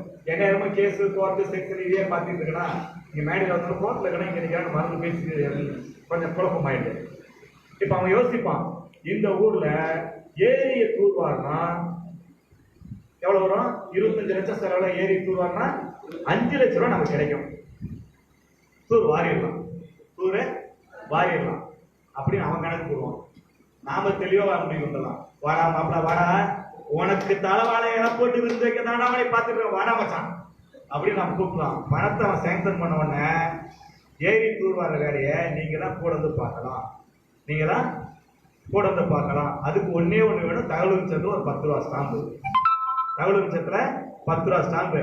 எந்த வேலை அரசாங்க வேலை நடந்தாலும் சரி, ரோடு போட்டாலும் சரி, பாலம் கட்டினாலும் சரி, பள்ளிக்கூடம் கட்டினாலும் சரி, சமாதி கட்டினாலும் சரி, அதை கட்டினாலும் சரி, இதை கட்டினாலும் சரி, எஸ்டிமேட் காப்பி வாங்கிக்கிங்க. 10 ரூபா கட்டி ஒரு அப்ளிகேஷன் கொடுத்து எஸ்டிமேட் காப்பி ஒர்க்காரையும் வாங்கிட்டீங்கன்னா உட்காந்து வேடிக்கை பார்த்துக்குங்க. உட்காந்து அப்படியே அங்க பாலம் கட்டும்போது நீங்க உட்காந்து வேடிக்கை பார்த்துக்குங்க. மச்சான் எத்தனை மூட்டை சிமெண்ட் எடுத்த, எத்தனை மூட்டை ஜல்லி எடுத்து, எத்தனை மூட்டை ஜல்லி வந்து இறங்குச்சு, கம்பி எத்தனை இன்ச்சு கம்பி வந்துச்சு, ஓகே ஓகே இறக்கு இறக்கு, என் ஒரு காசு நீ திருடிட்டு இருக்கிற, நல்லா திருடுறா பார்த்துடா, அடுத்து ஒரு 10 ரூபா இருக்கா அப்படின்ட்டு எல்லாத்தையும் போட்டோ எடுத்துட்டு உட்காந்துருக்குங்க. நம்ம கையில செல் இருக்குல்ல, எல்லா கையிலும் செல் இருக்குல்ல, உட்காந்து போட்டோ எடுத்துக்கிட்டே இருக்கேன். நம்ம தம்பி விட்டு ஒரு ஆட்சியில் ஒரு மோனை ரோடு போட்டிட்டு இருக்கல, தகவல் மிச்சம் இந்த ரோடு போடுற பணியை நான் ஆய்வு செய்ய வேண்டும். என்ன செய்யணும்? ஆய்வு செய்ய வேண்டும். என்ன செய்யணும்? ஆய்வு செய்ய வேண்டும். ஒரு நாளைக்கு இந்த ரோடு போடுற வேலையை ஒரு நாள் முடிச்சு நான் ஆய்வு பண்ணணும். 2வது நாள் குப்புசாமி என்ன ஆய்வு பண்ணணும், 3வது நாள் ராமசாமி என்ன ஆய்வு பண்ணணும். ஒரு 10 பேர் பிரச்சனை போடுவீங்க. இந்த ஆய்வுனா என்னன்னா, நம்ம எம்எல்ஏ ஆய்வு செய்தார் அப்படின்னு பேப்பர்ல வருதுல்ல, பாலம் போடும் பணியை சட்டமன்ற உறுப்பினர் ஆய்வு செய்தார், சமாதி கட்டும் பணியை எம்பி ஆய்வு செய்தார், சமாதி கட்டி பிறகு வெள்ளை அடிக்கும் பணியை மந்திரி ஆய்வு செய்தார். படிக்கிறீங்களா? அந்த மாதிரி ஆய்வை நீங்கள் செய்ய முடியும். யார் செய்ய முடியும்? நீங்க எல்லாருமே செய்ய முடியும். இந்திய குடிமக்களாகிய நீங்கள் அனைவருமே இந்த ஆய்வை செய்யலாம். அதுக்கு ஒரே விஷயம் 10 ரூபா ஸ்டாம்பு வாங்கலாம். ஒரு நாளைக்கு உங்களுக்கு பரிசு கொடுத்துருவாங்க. எனக்கு கொஞ்சம் படிப்பறிவு கொஞ்சம் கம்மியா இருக்குங்க, இந்த எஸ்டிமேட் காப்பியில் வைக்கல் சொல்றாரு, ஒர்க் ஆர்டருங்கிறாரு, ஏதோ கம்பிங்கிறாரு, ஜல்லிங்கிறாரு, நான் என்ஜினியர்லாம் படிக்கல, கொத்தனார் வேலையெல்லாம் செய்யல, சரியா பார்க்க தெரியாது. நம்ம ஊர்ல நம்ம கந்தசாமி தான் கொஞ்சம் குஸ்தியானால அவருக்கு தான் இதெல்லாம் கொஞ்சம் தெரியும், எவ்வளவு கலக்கணும், எவ்வளவு ஜல்லி போடணும், கலக்கக்குள்ள மிக்சிங் எப்படி பண்ணணும்னா அவருக்கு தான் கரெக்டா தெரியும். ஏன்னா அவர் தான் கரெக்டா மிக்சிங் பண்றவரு, கரெக்டா மிக்சிங் பண்றவர். அவரை கூட வச்சுக்கிட்டோம்னா சரியா பார்த்தலாம்னா அவரை உங்க துணைக்கு கூட்டிட்டு போலாம். மனுப்படவுலையே என்னுடைய உதவியாளர் துணையோடு நான் ஆய்வு செய்யணும்னு சொல்லிவிட்டீங்கன்னா கூட ஒரு நண்பர் துணை கூட்டிட்டு போலாம். ஒரு பணியை நீங்கள் முழுமையாக ஆய்வு செய்யலாம். மந்திரி ஆய்வு பண்ற மாதிரி, எம்எல்ஏ ஆய்வு பண்ற மாதிரி, எம்பி ஆய்வு பண்ற மாதிரி நீங்கள் எல்லோரும் இந்த வேலையை ஆய்வு செய்யலாம். ஆய்வு செய்யக்குள்ள அந்த ஜல்லிக்கல்லு உங்களுக்கு ஒரு சந்தேகம் வருது. ஜல்லினா கருன்னு இருக்கியா, இந்த ஜல்லி என்னமோ வெளிச்சல் மாதிரி இருக்கு. என்ன கல் மாதிரி? வெளிச்சல்ல பில்டிங் என்ன நிக்குமானே. இந்த மணல் பார்த்தா மணல் மாதிரி தெரியல, ஆத்து மணல் மாதிரி தெரியல, இது எங்கேயோ ஓடையில சுட்டிட்டு வந்த மணல் மாதிரி தெரியுது, செம்மண் கலந்துருக்கியா, இது மணல் மாதிரி தெரியலையா அப்படின்னு சந்தேகம் வச்சுருக்கீங்களேன். இது எம்சாண்ட் சொன்னா ஆனா கிறிஸ்டல் ஜல்லி மாதிரி இருக்கியா, சிமெண்ட் சொன்னா சாம்பல் மாதிரி தெரியுதியா, 1.5 இன்ச்சு கம்பி போடணும்னு சொன்னா இது நம்ம 3/4 இன்ச்சு கம்பியா தெரியுதியா, ஏதோ இங்க தப்பு இருக்கியா, இது ஒரு மாடல் வாங்கி பார்க்கணும், ஒரு சாம்பிள் வாங்கி பார்க்கணும் அப்படின்னு நினைச்சீங்கன்னா சாம்பிள் வாங்கிக்கலாம். என்ன வாங்கிக்கலாம்? அங்க என்ன பயன்படுத்துறாங்க அந்த ஜல்லிகள்ல ஒரு தட்டப்படி நீங்க சாம்பிள் வாங்கிக்கலாம். அங்க என்ன சிமெண்ட் யூஸ் பண்றானோ அந்த சிமெண்ட்டை ஒரு 1/2 கிலோ நீங்க சாம்பிள் வாங்கிக்கலாம். அங்க என்ன கம்பி யூஸ் பண்றானோ அந்த கம்பியை 1 அடி கம்பி நீங்க மாதிரி வாங்கிக்கலாம். ஆனா இதுக்கு காசு கட்டணும். இதுக்கு என்ன உண்மையான விலையோ அந்த உண்மையான விலையை கட்டணும். அரசாங்கத்துல உண்மையான விலையெல்லாம் கம்மியா தான் வச்சிருக்கோம், பயப்படாதீங்க. அரசாங்கத்துல உண்மையான விலையில நம்ம கம்மியா தான் வச்சிருக்கிறோம். அதனால தைரியமா பெரிய தொகையெல்லாம் வராது, வாங்கி பார்த்தலாம். வாங்கிக்கிட்டு அடுத்து என்ன செய்யணும்? நமக்கு தான் தெரிஞ்சு போச்சு தப்பா ரோடு போட்டுக்கிறோம், ரோடு போறோம்னு சொல்லி ரோட்ல தோசை மாவு ஊற்றுறதை விட கம்மியா தான் ஜல்லி ஊற்றிருக்கான், தார் ஊற்றிருக்கான், தப்புன்னு தெரியுது. ஓகே, முறையா நீங்க என்ன பண்ணணும்னா வாயிலேயே கேள்வி கேட்கக்கூடாது. எங்கேயுமே வாயில கேள்வியே கேட்கக்கூடாது. எவனையும் வாயில அடிக்காதீங்க, வாய் அடிக்கும், வாயில கேள்வி கேட்காதீங்க, வாய் வாய் அடிக்கணும். அது ஒரே பேப்பர் தான். ஒரு மனுவை கொடுத்து வச்சிருங்க, ரோடு போட்டது சரியா ரோடு போடல, எஸ்டிமேட் காப்பி இருக்க மாதிரி ரோடு போடல, ஒர்க்கு என்ன ஆரம்பித்தாங்களோ அந்த மாதிரி ரோடு போடல, ரோடு போடுறது முறைகேடு இருக்கு, தப்பா ரோடு போட்டு வச்சிருக்கான், ரோடு போட்ட கான்ட்ராக்டர் காசு தராத, ரோடு போட்ட கான்ட்ராக்டர் காசு தராத, நிறுத்தி வையே. இதெல்லாம் பார்க்க வேண்டிய என்ஜினியர் என் ஊர் பக்கத்திலே வரலையா? நான் டெய்லி உட்காந்து பார்த்துருந்தேன், என்ஜினியர் வரவே இல்லையா? அந்த என்ஜினியர் மேல ஒழுங்கு நடவடிக்கை எடுக்கிறேன், ஒழுங்கா வேலை செய்யாத மேல ஒழுங்கா நடவடிக்கை எடுக்கிறேன் அப்படின்னு ஒரு பெட்ஷன் கொடுத்தீங்கன்னா என்ன நடக்கும்? கான்ட்ராக்டர் மாமா மச்சான் கூப்பிட்டு வாசல் அறுபடோடு நிப்பாண்டி, ஏதோ நிப்பான். ஆமா, சந்தேகமா? போட்டு பாருங்க பெட்ஷனை. ஆமா, அப்படி ஏதாவது நடந்துச்சுன்னா நம்ம எங்க போவோம்? போலீஸ் ஸ்டேஷனுக்கு. ஏன்னா நல்லா படிச்சவரு வாத்தியார் வேலையில் இருக்காரு, நல்லா படிச்சவரு மத்திய அரசு வேலையில் இருக்காரு.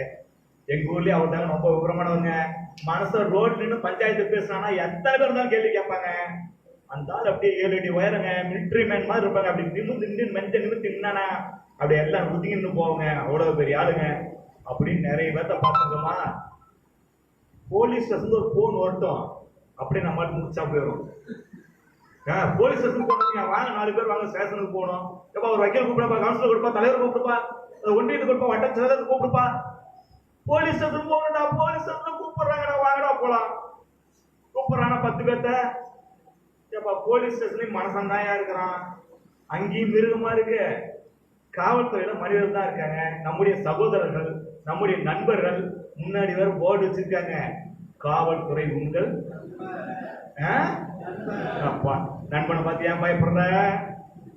நண்பனை பார்த்து ஏமா பயப்படுற? நண்பனை பார்த்தா சந்தோஷப்படுற, மச்சா வாடா ஒரு டீ சாப்பிட்டலாம் கூப்பிடலாம் இல்ல? ஏன் அங்க போனா மட்டும் பயப்படுற? ஊர்லயே பெரிய ஆளு, படிச்சிருக்க, வேலையில இருக்கிற, போலீஸ் ஒரு போன வந்தா மட்டும் ஏன் பயப்படுற? என்னாச்சு? பயம். அவர்களும் மனசுந்தாங்க, உங்களுக்கு சேவை செய்யறதுக்காக உட்கார்ந்து இருக்காங்க. என்ன செய்யறதுக்கு? ஆமா, நாங்களும் அப்படித்தான் நினைச்சிட்டு இருக்கிறோம். ரோட்ல வண்டி எடுத்துட்டு போனோம், பாக்கெட்ல டிரைவிங் லைசன்ஸ் வச்சிருந்தோம், வண்டிக்கு இன்சூரன்ஸ் இருக்கு, ஆர்சி புத்தகம் வண்டியில வச்சிருக்கிறேன், ஹெல்மெட் கூட போட்டுருக்கிறேன் புதுசா வாங்கி. 100 ரூபாய் கூட்டிட்டு விட்டாயா, உடைக்கலையா தெரியும்? அப்படியா? இப்படிதான் எல்லாம் சொல்லி தொலைகிறாங்க. அவரோட மனசு தான், ஒன்றும் பிரச்சனை இல்லை. காவல் நிலையத்துல தைரியமா போங்க, தனியாவே போங்க. இதுக்கெல்லாம் துணையெல்லாம் யாரும் தேவையில்லை. போங்க, உங்களுடைய பிரச்சனைகளை பொறுமையா சொல்லுங்க. எப்படி சொல்லணும்? பொறுமையா சொல்லுங்க. ஏன் பொறுமையா சொல்லுங்கன்னு சொன்னா, காவல்துறை அதிகாரிகள், தலைமை காவலர், SSI போன்றவங்க கம்மியா படிச்சவங்க, ஒரு 10வது டிகிரி இந்த மாதிரி தான் கம்மியா தான் படிச்சிருக்கோம். அனுபவங்கள் தான் அவங்களுடைய பதவி உயர்வுக்கு வந்திருக்காங்க. அவங்களுக்கான சிரமம் என்னன்னு பாத்தீங்கன்னா, 24 மணி நேரமும் பணியில் இருக்காங்க, 24 மணி நேரம் டியூட்டியில் இருக்காங்க. இப்ப எலெக்ஷன் கவுண்டிங் பாத்தீங்க இல்லைங்க, காலையில 5 மணிக்கு காந்தி இருக்காரா, காலையில 5 மணிக்கு போலீஸ்காரன் வந்து, சரி வாக்கு எண்ணிக்கை மையத்துல ஸ்ட்ராங் ரூம், என்ன ரூம்ங்க? ஓட்டு பெட்டி, வாக்கு எண்ணிக்கை மெஷின் வச்சிருந்த பொட்டி வச்சிருந்த இடம், அதுக்கு ஸ்ட்ராங் ரூம். அது திறக்கணும், காலையில 5 மணிக்கு திறக்கணும். அது திறக்கிறதுக்கு முன்னாடி காவல்துறை 4 அடுக்கு பாதுகாப்பு தருது. எத்தனை அடுக்கு? 4 அடுக்கு பாதுகாப்பு தருது. இந்த பாதுகாப்புக்கான போலீஸ் எல்லாமே 5 மணிக்கு முன்னாடியே டியூட்டிக்கு போய் சேரணும். எத்தனை மணிக்கு முன்னாடி? விடிகால் 5 மணிக்கு முன்னாடியே டியூட்டிக்கு போய் சேரணும். அப்படின்னா வீட்டில் ஒரு 3 மணி 2 மணிக்கு கிளம்பி அவங்க 4 மணிக்கெல்லாம் அங்கே போய் ரிப்போர்ட் பண்ணி டியூட்டிக்கு போனாதான் 5 மணிக்கு திறக்க முடியும் ஸ்ட்ராங் ரூம். 5 மணிக்கு ஸ்ட்ராங் ரூம் திறந்தாச்சு. திறந்த பிறகு பொட்டிலாம் எடுத்துட்டு வந்தாலும் 8 மணிக்கு கவுண்டிங் ஆரம்பிச்சாங்க. ஒவ்வொரு வார்டை எண்ணி முடிச்சாங்க, ஒவ்வொரு பஞ்சாயத்து எண்ணி முடிச்சாங்க. நைட் 2 மணிக்கு முடிஞ்சது. ஒரு சில பஞ்சாயத்துலாம் 2வது கவுண்டிங், 3வது கவுண்டிங், 4வது கவுண்டிங், அந்த கவுண்டிங் இந்த கவுண்டிங்லாம் பண்ணி விடிகால 7 மணி 8 மணிக்கு கவுண்டிங் முடிச்சாங்க. கவுண்டிங்ல உங்க வார்டு முடிஞ்சோன்னு நீங்க கிளம்பி போயிட்டீங்க. போலீஸ்காரங்க அப்படி பயிர முடியுமா? அவங்க காலையில 4 மணிக்கு போய் நின்னவங்க நைட்டு நின்னாங்க, விடிய நின்னாங்க, பகல் முடிச்சு நின்னாங்க, அடுத்த நாள் நைட்டு முடிச்சு நின்னாங்க. காலையில 9 மணி 10 மணிக்கு டியூட்டி முடிஞ்சிச்சு. கவுண்டிங் முடிச்சு எலெக்ஷன் ஆஃபீஸ் போன பிறகு போலாம் பாப்புன்னு சொல்லி ஸ்டேஷன் அனுப்பி விட்டாங்க. எலெக்ஷன் கவுண்டிங் டியூட்டி முடிஞ்சது. தேர்தல் பாதுகாப்பு பணி, வாக்கு எண்ணிக்கை பாதுகாப்பு பணி போலீஸ்காரர் முடிஞ்சிச்சு. போலான்னு சொல்லி சொன்ன பிறகு அவங்கலாம் சல்ட் அடிச்சு கிளம்பி அவங்க போலீஸ் ஸ்டேஷனுக்கு போறாங்க. எங்க போனாங்க? போலீஸ் ஸ்டேஷனுக்கு போய் அங்க இருக்கிற அதிகாரிகிட்ட, ஐயா கவுண்டிங் முடிச்சிட்டேன், ரிப்போர்ட்டிங் பண்றேன், கொஞ்சம் ரெஸ்ட் எடுங்கயா, கொஞ்சம் ரெஸ்ட் எடுங்கயா. சட்டம் என்ன சொல்லுதுன்னா 8 மணி நேரம் உழைப்பு ஒரு மனிதனுக்கு, 8 மணி நேரம் உறக்கம், 8 மணி நேரம் ஓய்வு. இதுதான் உலகம் முழுக்க சட்டம், எல்லாத்துக்குமான சட்டம். ஆனா அந்த போலீஸ்காரனுக்கான சட்டம் என்னன்னு பாத்தீங்கன்னா, இவ்வளவு கஷ்டப்பட்டு அந்த அதிகாரிகிட்ட போய் ஐயா டியூட்டி முடிச்சியா போய் நல்லா தூங்கிட்டு வரீங்கன்னா 8 மணி நேரம் தூங்க டைம் தரணும்ல. இவர் போனாரு 9-11 மணிக்கு போய் ஸ்டேஷன்ல போய் ஐயா வந்துட்டீங்க தூங்கிட்டு வரீங்கன்னு சொன்ன பிறகு அங்க இருந்து அதிகாரி என்ன சொன்னா, ஒரு 8 மணி நேரம் தூங்கிட்டு சாயந்தரமா டியூட்டிக்கு வேணாம் சொன்னா நியாயம் தானே? அங்க இருந்து அதிகாரி சொல்லுவான், சரி சரி போயிட்டு 2 மணி நேரம் தூங்கிட்டு உடனே வா, 2 மணி நேரம் தூங்கிட்டு உடனே வா. அவன் மனசுனா இயந்திரமா. இதுதான் சிக்கல். இதே மாதிரி மந்திரிக்கு பாதுகாப்பு, மந்திரி விட்டு நாய்க்குட்டிக்கு பாதுகாப்பு. ஆமா ஆமா ஆமா ஆமா அந்த பாதுகாப்பு, இந்த பாதுகாப்பு, நடிகை வந்தா பாதுகாப்பு, நடிகர் வந்தா பாதுகாப்பு, அரசியல்வாதி பொதுக்கூட்டம் போட்டா பாதுகாப்பு, என்ன மாதிரி எவனாச்சும் மேடம் போட்டு போலீஸ் கிட்ட அதுக்கு பாதுகாப்பு. நான் எல்லாத்தையும் சொல்லுவேன், நான் மேடையில் நின்று காவல்துறையை விமர்சனம் செய்தேன் என்றால் என்ன தைரியம் தெரியுங்களா? என்னுடைய எதிரிகள் யாருமே என் மீது ஒரு கல் கூட வீசாமல் போலீஸ் பார்த்துவோம். யார் பார்த்துவாங்க? போலீஸ் பார்த்துவோம். ரவுடி பஸ் யாருமே அடிக்காம போலீஸ் பார்த்துவோம். அந்த நேரத்தை நான் பேசியிருக்கேன். உண்மையிலேயே அதான் உண்மை. என் வீட்டை நான் விட்டு வந்திருக்கேன்னா என் வீட்டு வாசல் நான் நம்பி இல்லை, என் வீட்டு வாசல் சிசிடிவி கேமரா நம்பி இல்லை, என் வீட்டில் இருக்கிற அந்த 500 கூட்ட நம்பி கிடையாது, கதவை நம்பி கிடையாது. என் ஊர் போலீஸ் என் ஊரை பார்த்துக்கும், என் ஊரை பார்த்துக்க நம்பிக்கை தான் வந்துருக்கிறேன். இந்த காவல்துறை சார்ந்தவர்களுக்கு 8 மணி நேரம் தூக்கத்துக்கு வாய்ப்பு கொடுத்தா தூங்கி எதிர்த்து மனசனா வருவான். 2 மணி நேரத்தில் வந்து சரி, 2 மணி நேரத்தில் தூங்கி எழுந்து வர முடியுமா? வீட்டுக்கு 10 மணி நேரம் போனோம் பொண்டாட்டி ஏறி வழக்கமா நம்மளோட அத்தரமா குழந்தை குட்டி எல்லாம் ஆளுக்கு 2 கேள்வி கேட்டு இருப்பாங்க. 1.5 மணி நேரம் போயிடும், சோறு தின்ட்டு மறுபடியும் குடிச்சு டியூட்டி வந்துருவாரு. இப்ப அந்த மனசனா இருப்பானா மிருகமா இருப்பானா? மனசனா இருப்பானா மிருகமா இருப்பானா? அந்த மிருகத்தை பார்க்க போறீங்க. இதுதான் அங்கக்கூடிய சிக்கல். நீங்க போன உடனே அவங்க நம்ம கிட்ட மனிதனா பழகிறதுக்கான வாய்ப்பு இல்லாம இருக்கிறதுனால நாம இங்க நிறைய கஷ்டத்தோட போறோம். யோ ரோடு போட்டாயா, திருடிட்டாயா, கேட்டையா, அடிக்க மாட்டாயா, ரோடு போடுறது திரு நீ ஏண்டா போய் கேட்ட, அதெல்லாம் அதிகாரி கேட்க மாட்டான். அவன் கேட்கல, நான் கேட்டேன். என்னமோ இடம் கொண்டு போது நானே தூங்காம ஏன்டா அந்த இடம் கொண்டு இங்க விட்டேன், இதுதானே அவர் கேட்பாரு. அதனால அவங்க கிட்ட வந்து மென்மையா பழகுங்க. காவல்துறை கூட கொஞ்சம் மென்மையா பழகுங்க. ஏன்னா சட்டம்லாம் பாத்தீங்கன்னா அவங்களுக்கு எதிராகவே இருக்கு. காவல்துறைக்கு சட்டத்தையே நடைமுறைப்படுத்துறவங்க காவல்துறை சார்ந்தவங்க. ஆனா நடைமுறை சிக்கல் என்னன்னு பாத்தீங்கன்னா காவல்துறைக்கு எதிராக சட்டம் இருக்கு. நம்ம கௌதமும் தர்மனும் இந்த இடத்துல அடிச்சுட்டாங்கன்னு வச்சுங்களேன். எங்க தர்மலிங்கம் காணும் இருக்கீங்களா? தூங்கிட்டீங்களா? தர்மலிங்கம் சரி சரி சரி. நம்ம கௌதமும் தர்மலிங்கம் அடிச்சுட்டாங்கன்னு வச்சுங்களேன். போலீஸ் போய் கேஸ் கொடுத்தா ஒரே ஒரு கேஸ் தான். 2 பேர் திட்டாங்க ஒரு செக்ஷனு, 2 பேர் அடிச்சுட்டாங்க ஒரு செக்ஷனு, கொஞ்சம் காயம் ஆயிடுச்சு அதுக்கு ஒரு செக்ஷனு, காயம் கொஞ்சம் பலம் ஆயிடுச்சு அதுக்கு ஒரு செக்ஷனு, கல் அடிச்சா அதுக்கு ஒரு செக்ஷனு. அவ்வளவுதான். ஒரே ஒரு கேஸ் 4 செக்ஷன். கோர்ட்டுக்கு போய் ஜாமீன் எடுத்து வந்துருவாரு, கோர்ட்டில் போய் நிற்பாரு, ஜட்ஜையை வாய்தா போடுவார், நாங்கள் வாய்தா வாங்குவோம். ஒரு 10 வருஷத்துல வழக்கு முடிஞ்சிடும், கேஸை முடிஞ்சிடும். ஓகேங்களா? அவ்வளோதான். இதை தாண்டி இவங்க 2 பேரும் எதுவும் பண்ணிக்க முடியாது. ஆனால் அதே இடத்துல ஒரு போலீஸ்காரன் நம்ம தர்மனை அடிச்சுட்டாருன்னு வச்சுங்களேன். ஒரு போலீஸ்கார நம்ம தர்மனை போய் 2 அப்பு ஏடா நாய சும்மா ரோடு போட்ட கம்ப்ளைண்ட் கொடுத்தேடா அப்படின்னு 2 அப்பு விட்டா தர்மலிங்கத்தை அடிச்சதுக்கு போலீஸ் மேல அடிச்சதுக்கு ஒரு கேஸ், ஒரு எஃப்ஐஆர், அடிச்சதுக்கு ஒரு எஃப்ஐஆர். ஒரு காவல்துறை அதிகாரி பொதுமக்கள் அடிச்சுட்டாரா, அதுக்காக மனித உரிமை கமிஷன்ல ஒரு கேஸ், எங்க ஹியூமன் ரைட்ஸ்ல அங்க ஒரு கேஸ் போலீஸ்கார் மேல. இது இல்லாம ஒரு போலீஸ்கார் கடமை கண்ணியம் கட்டுப்பாடு இருக்கணும்ல, கட்டுப்பாட்டை மீறிட்டார்ல, அதுக்காக டிபார்ட்மெண்ட் ஆக்ஷன் சம்பளத்தை குறைச்சிக்குவான், வேலை ப்ரொமோஷனை குறைச்சிக்குவான், சஸ்பெண்ட் பண்ணிக்குவான், வேற ஒரு டிரான்ஸ்ஃபர் பண்ணிடுவான், கட்டத்தை போய் பிடிச்சிட்டு பாலத்தை கொண்டு நிற்க வச்சுக்குவான். இப்படிலாம் தட்டாங்க. 3 ஆச்சுங்களா? அடுத்து அடிச்சலம் தர்மலிக்கு வந்து காதுல செவனி திருப்பி போச்சு, காதுல பிஞ்சு போச்சு, ஜவு பிஞ்சு போச்சு வச்சுங்களேன். ஹாஸ்பிட்டல் போய் வைத்தியம் பார்த்தால, இந்த காசை நஷ்டீடு போட்டு வாங்கிக்கலாம், வட்டியோட வட்டிக்கு சேர்த்து சிவில் கோர்ட்ல நஷ்டீடு போட்டு நஷ்டீடு காசு வாங்கிக்கலாம். 4 கேஸ் ஆச்சுங்களா? பாதிக்கப்பட்டவர் பெண்ணாக இருந்தால் பெண்கள் ஆணையத்தில் கேஸ் கொடுத்துடலாம். பாதிக்கப்பட்டவர் தாழ்த்தப்பட்ட பழங்குடி சமுதாயத்தை சார்ந்தவர் மாற்றுத்திறனாளியாக இருந்தால் தாழ்த்தப்பட்ட ஒரு SC/ST கமிஷன்ல கேஸ் போடலாம். மாற்றுத்திறனாளிக்கான ஆணையத்துல கேஸ் போடலாம். குழந்தைகளாக இருந்தால் குழந்தைகள் வாரியத்துல கேஸ் போடலாம். 5 ஆச்சுங்களா? ஒத்த கேஸுக்கே 10 வருஷம் முட்டி தெரிஞ்சு போயிடும். 5 கேஸை ஒட்டுக்கா போட்டா அந்த மாசம் என்ன ஆகும் புரியுதுங்களா? அதனால நீங்க போகக்குள்ளேயே உங்க மேல அவங்க பயந்து இருப்பாங்க. உங்க மேல வந்துட்டானா ஆர்பிஐ பார்ட்டி தகவல் பிரச்சனை கொண்டுட்டு இருந்தான் ஏற்கனவே, முதல்ல இவனை மரியாதையை ட்ரீட்மெண்ட் கொடுத்து அனுப்பிடுன்னு அவங்க புரிஞ்சுக்குவாங்க. நீங்க அவங்களுக்கு மரியாதை கொடுக்கணும். அங்க போய் சட்டம் மட்டும் பேசுகிறாங்க. உலகத்துல எங்க வேணாலும் சட்டம் பேசுங்க, உலகத்துல எங்க வேணாலும் சட்டம் பேசுங்க, எங்க வேணாலும் விட்டம் பேசுங்க. போலீஸ் கிட்ட மட்டும் சட்டம் பேசாதீங்க. சட்டப்படி அவனை செய்ய வச்சிடலாம். சட்டப்படி செய்ய வச்சிடலாம். 100 ரூபா கிட்ட பிடிட்டாங்கன்னா ஒன்றும் பிரச்சனை கிடையாது. சார் லைசன்ஸ் இருக்கு, ஆர்சி புக் இருக்கு, ஹெல்மெட் போட்டுக்கிறேன், நார்மலா வந்து நீங்க கை காட்டி நிறுத்திட்டேன் பாருங்க, எல்லாத்தையும் காட்டிட்டேன், சரியா இருக்கு. 100 ரூபாய் கேட்கறீங்க, தரேன் வச்சுக்கங்க. கொஞ்சம் பின்னாடி கொஞ்சம் வலிக்கும், அப்படி மட்டும் சிரிக்காம சொல்லாம வந்துருங்க. அந்த காசை கொடுத்து வந்துருங்க. காசை கொடுத்துருங்க. ரசீதெல்லாம் கேட்காதீங்க. லஞ்சத்துக்கு ரசீது இருக்கா? வந்துட்டு ஒரு பேப்பர் எடுங்க. இந்த மாதிரி போயிட்டு இருந்தேன், நிறுத்தினாரு, 100 ரூபாய் எல்லாம் காட்டினேன், 100 ரூபாய் காசு கொடுத்தாதான் வண்டி விட்டு சாவி விட்டுக்கிட்டாரு, கொடுத்துட்டேன், அந்த காசு திருப்பி வாங்கிடும். மாதிரி நடவடிக்கை ஒரு பெருசாக கொடுத்தீங்கன்னா டங்குவா அறுந்து போயிடும். அவ்வளவுதான். ஆனா கேள்வி அந்த இடத்துல கேட்டீங்கன்னா என்ன ஆகும்? ரோட்ல புடிச்சா எல்லாம் கரெக்டா இருக்கு, கேள்வி கேட்டீங்கன்னா என்ன ஆகும்?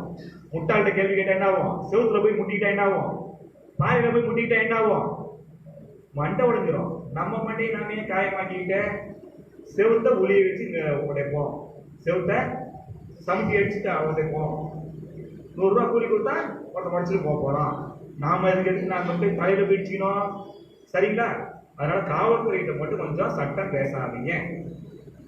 சட்டப்படி தாக்குவோம், சட்டப்படி நடந்துக்குவோம். முதல்ல வண்டி ஓட்டணும், முதல்ல ஹெல்மெட் போற பழகு கொஞ்சம் வாங்க, ஹெல்மெட் போற பழகு வாங்க. இது வந்து போலீஸ் சொல்லி போடாதீங்க, காவல்துறை சொல்லி போடாதீங்க, நம்முடைய பாதுகாப்பு தேவை. உலகம் முழுசும் பாத்தீங்கன்னா லஞ்சம் இருக்கு, லஞ்சம் இருக்கு. உலகத்துல லஞ்சம் இல்லாத நாடே கிடையாது. தமிழ்நாட்டில் மிகப்பெரிய நல்ல முதலமைச்சர் யாரு? கர்மவீரர் காமராசர். காமராசர் காலத்தில் லஞ்சம் இருந்துச்சுங்க. என்னுடைய 10 ரூபாய் இயக்கத்துல மிக முக்கியமான விஷயமே என்னன்னாக்க ஊழல் ஒழிப்பு. எது? ஊழல் ஒழிப்பு. ஊழல் ஒழிப்புங்க. சிரிப்புதா? ஊழல் ஒழிக்க போறாங்க முட்டா பசங்க. எனக்கு சேர்த்தான் சிரிப்பு. ஊழல் ஒழிப்புன்னு சொல்லக்குள்ள முடியும், நிச்சயமாக ஊழலை ஒழிக்க முடியும். எங்க தட்டினா ஊழல் ஒழிக்க முடியும் பாத்தீங்கன்னா, ஜெயிஞ்சாது கோட்டையில போய் மந்திரி செய்யற ஊழலை தடுத்தீங்கன்னா ஊழல் ஒழியாது. ஒரு IAS அதிகாரி செய்யக்கூடிய ஊழலை தடுத்தீங்கன்னா ஊழல் ஒழியாது. தமிழ்நாடு தழுவி ஊழலை அழிக்க நினைச்சா ஊழல் ஒழியாது. கோடீஸ்வரன் செய்யக்கூடிய ஊழலை அழிக்க நினைச்சீங்கன்னா ஊழல் ஒழியாது. லட்சக்கணக்கில் கோடிக்கணக்கில் நடந்த ஊழல் அழிக்க நினைச்சீங்கன்னா ஊழல் ஒழிக்க முடியாது.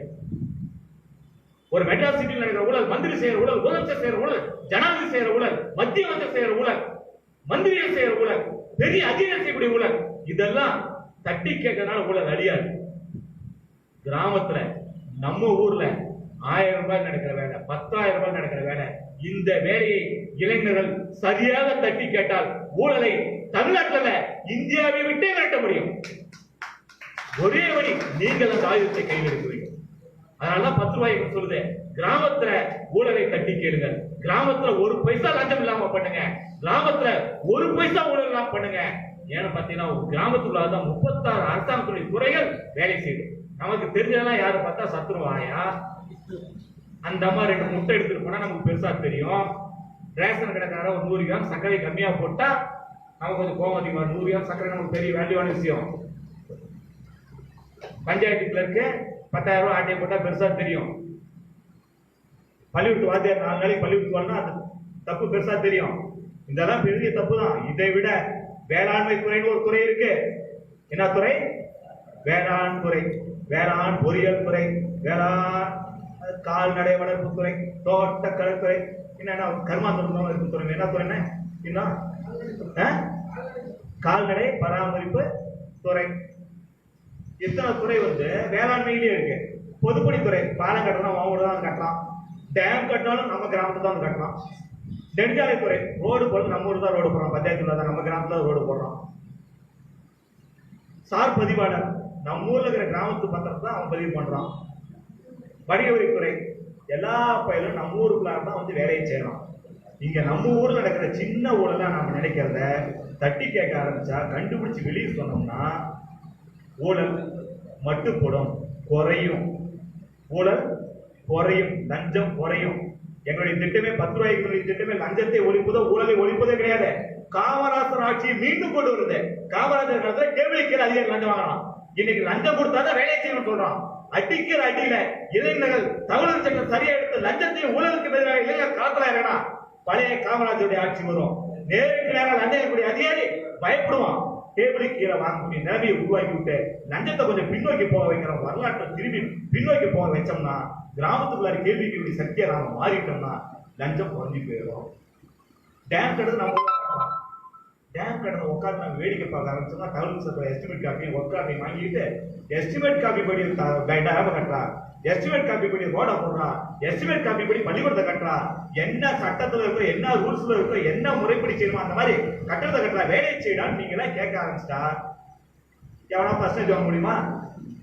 பர்சன்டேஜ் வாங்க முடியுமா? எவனா பர்சன்டேஜ் 40% கூட அப்பதான் அவனுக்கு வேலை தரும்னு சொல்ல முடியுமா? என்ன சிக்கல் நடக்கும் பாத்தீங்கன்னா, ராசம்பாளையத்துல பசங்க உச்சியா இருக்காங்க, பெர்சன் போட்டுவாங்க, அந்த ஊர்ல வேலை செய்ய வேணாம், அந்த ஊர்ல வேலை செய்யணும். பக்கத்துல ஆட்டையாம்பட்டியில கொஞ்சம் ஏமாந்தவங்க பாப்பாரப்பட்டியில இதை நிதி கொடுத்தலாம் நினைப்பாங்க. எல்லா ஊர்லயும் கேள்வி கேட்க ஆரம்பிச்சோம் இல்ல. எந்த ஊர் நீ கேள்வி கேட்காத ஊர்? கடந்த கிராம சபை கொடுத்தது 3000 கிராமங்களில் 3000 கிராம ஊராட்சிகளில் கிராம சபையில் இளைஞர்கள் கேள்வி கேட்டார்கள். இதுதான் முதல் முறையான வரலாறு. இத்தனை வருஷம் கிராம சபை கடனாக நடந்தது. இந்த கிராம சபையில தான் 3000 கிராமங்களில் இளைஞர்கள் பெண்கள் கேள்வி கேட்டிருக்காங்க. அடுத்த முறை 5000 கிராமங்களில் கேள்வி கேட்க போறாங்க. அடுத்த ஆண்டு பஞ்சாயத்து தலைவர்கள் கிராம சபை கூட வரவே மாட்டாங்க, சத்தியம் சொல்றேன். அடுத்த ஆண்டு ஜனவரி 26ஆம் தேதி நடக்கிற கிராம சபை கொடுத்தனே பஞ்சாயத்து தலைவர் ஆஸ்பத்திரி போய் படுத்துவார், நெஞ்சு வலிக்குது. வந்தா பதில் சொல்ல முடியாது. வந்தா கிராம சபையில மக்கள் கேட்கிற கேள்விக்கு பதில் சொல்ல முடியாது. பஞ்சாயத்து தலைவர் ஆஸ்பத்திரி போய் படுத்த போறான். அந்த கேள்வியை யார் கேட்கணும்னா இளைஞர்கள் கேட்கணும், பெண்களை கேட்க வைக்கணும். ஒரே ஒரு விஷயம் தான். நெட்ல போய் பாத்தீங்கன்னா உங்க கிராமத்தோட தொகை இருக்கு, ஊர்ல போய் பாத்தீங்கன்னா செலவு பண்ண இடம் காணும். மத்திய அரசாங்கம் மிக தெளிவா, நான் மத்திய அரசாங்கம் சப்போர்ட் பண்ணேன். நான் அரசியல் பேசுறதுல அரசியல் மருந்து வெளியே வந்து ரொம்ப நாள் ஆச்சு, அரசியல் பண்ணவே போறதில்லை. 10 ரூபாய்க்கு பொறுத்தவரை மிக தெளிவா இருக்கு. எந்த காலத்திலையும் 10 ரூபாய் இயக்கம் அரசியல் கட்சியாக மாறாது. எந்த காலத்திலையும் 10 ரூபாய் இயக்கம் தேர்தலில் போட்டியிடாது அப்படின்னு 10 ரூபாய் இயக்கம் மிக தெளிவாக நாங்கள் ஒரு கொள்கை முடிவு எடுத்து வச்சிருக்கோம். அரசியல் கட்சி சார்ந்தவர், ஜாதி அமைப்பு சார்ந்தவர், மத அமைப்பு சார்ந்தவர், எதை இனக்குழுக்களை சார்ந்தவர்கள் எங்க அமைப்பு வந்தாங்கன்னா கோயிலுக்கு செருப்பு வெளியே விட்டு வர மாதிரி அதெல்லாம் வெளியே விட்டுவா. இங்க வந்தா ஊழல் ஒழிப்பு, சட்ட விழிப்புணர்வு, கிராமத்துடைய மேம்பாடு, இதை தவிர வேற எதையும் பேசக்கூடாது. வெளியில போக செருப்பு போட்டு போ, பிச்சை செருப்பு, பிச்சி போன செருப்பு, அந்த செருப்பா போட்டு போ, கோயிலுக்கு செருப்பு போட்டு வராதியா அப்படின்னு ஒரு திட்டத்தை வச்சிருக்கிறோம். நாங்க சொல்ற விஷயம் என்னன்னு பாத்தீங்கன்னா, இளைஞர்கள் கொஞ்சம் அப்படியே அறிவு சார்ந்த மனிதர்களாக பாருங்க. கேள்வி கேட்பீங்க, அருமையான விஷயம், எல்லாம் பாராட்டுகின்றோம், வணங்குகின்றோம். இந்த கேள்வி கேட்கறதுக்கு முன்னாடி இந்த கேள்விகளை ஆவணப்படுத்துங்க. உங்க ஊர்ல என்னென்னலாம் தேவைப்படுதோ அதெல்லாம் வேணும்னு சொல்லி முதல்ல கேளுங்க. எல்லாமே மனுக்களா கொடுங்க.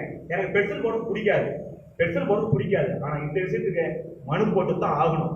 மனுவை அனுப்பிட்டு மனு கிடைச்சிச்சான்னு கேளுங்க. மனு கிடைச்சிச்சுன்னு சொன்ன பிறகு அடுத்து என் மனு மேல என்னையாக்கி செஞ்சாவும் கேளுங்க. நிதி இல்லை, நிதி பெற்று செய்யறோமா, அவ்வளவுதான். எம்பி பிடிச்சலாம், எம்எல்ஏ பிடிச்சலாம், கலெக்டர் பிடிச்சலாம், பணம் முடியான்னு கேட்கலாம். வேற வழி இல்லை. வருஷம் 2 முறை எலெக்ஷன் நடக்குது, மன்னிக்கணும் 2 வருஷத்துக்கு முறை எலெக்ஷன் நடக்குது. நம்ம ஊர் பத்திரம் வந்தே தீரணும். 4 பேர் போய் கேளுங்க, மந்திரிகள் போய் கேளுங்க, எம்எல்ஏ கேளுங்க, எம்பி கேளுங்க, என் ஊருக்கு பணத்தை முடியான்னு கேளுங்க. 4 முறை கேளுங்க. சும்மா போய் கேட்டுவாங்க, சும்மா போய் கேட்டுவாங்க. அவங்க தரவே வேண்டாம். 5வது முறை உங்களை பார்த்தோன்னே தெரியும். ஓ பாரியா, அந்த ராசப்பாளையத்துல வந்தாங்க, ஏறி தூர்வாங்கன்னு கேட்பானுங்கயா, பார்க்கக்குள்ளே சொல்லிக்குவாங்க. முறையே கேட்கல, 4வது முறையே கேட்கறீங்க, அவங்களுக்கு தெரியும்.